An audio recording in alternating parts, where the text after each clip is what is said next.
We are in a crisis of grievance. At the beginning of this year, a firm called Edelman, who's a global communications firm, released their annual Trust Barometer report. In it, they survey people from all around the world across multiple countries to understand what they're thinking and feeling about the world and how it affects them.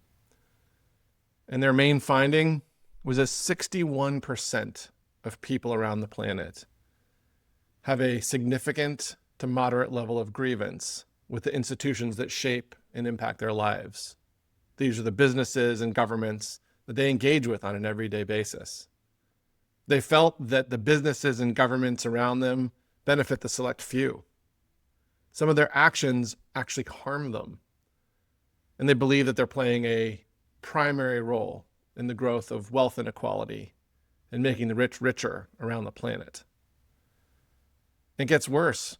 When you ask them how they feel that their family will be in 5 years, 1 in 5 feel like their family will be better off. 4 in 5 feel like their family will be worse off 5 years from now. And it's interesting when you look at the data across countries that have had the most growth and the most prosperous nations on our planet, they actually fare worst.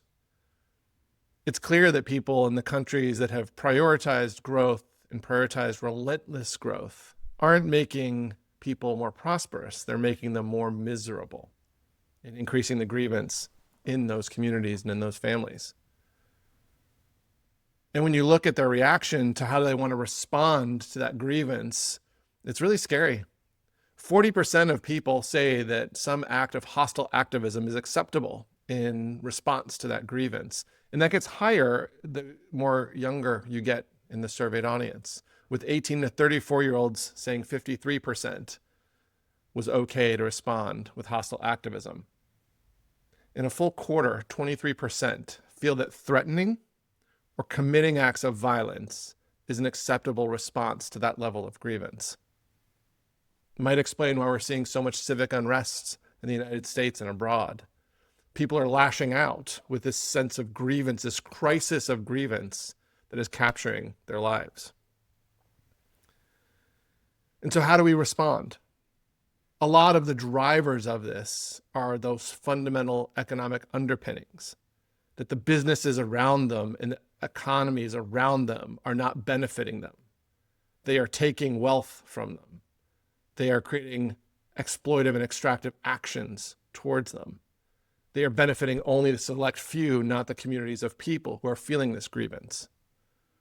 And so our actions as investors, our actions as philanthropists can dramatically change that outcome.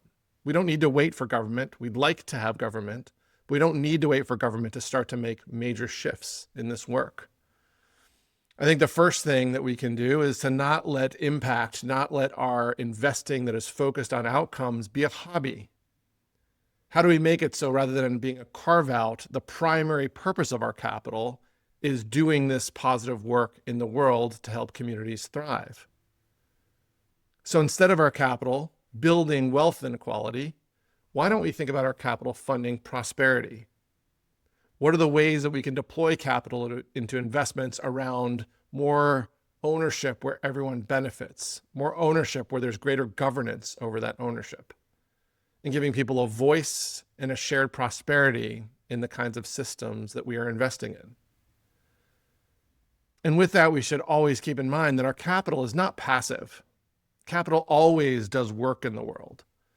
And so how can we rediscover the joy in how capital can build? How capital can build an economy, that can build businesses, that can build outcomes that battle and combat that grievance, so that people feel like instead of working for the select few, these investments work for all.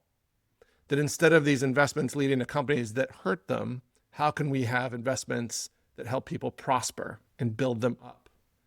And then how can we make it so that these types of investments don't accelerate wealth inequality, but rather build wealth prosperity among all these communities that we work towards? It's important that we take this moment to hear this crisis of grievance, to hear this call from people that it's not working for them. And instead of us moving slowly and taking our time to make sure we get it right on the margins, what if we were bold? And what if we followed the principles of Catholic social teaching to make a societal change around these assets of which we're stewards? And instead of investing around building wealth, we invest around dramatically making an impact, dramatically building prosperity and not inequity, and knowing that our actions in the world can build this better economy and better future that people around the globe deserve. I'm excited to be on this journey with you and look forward to chatting more online, unfortunately, than in person. Thank you.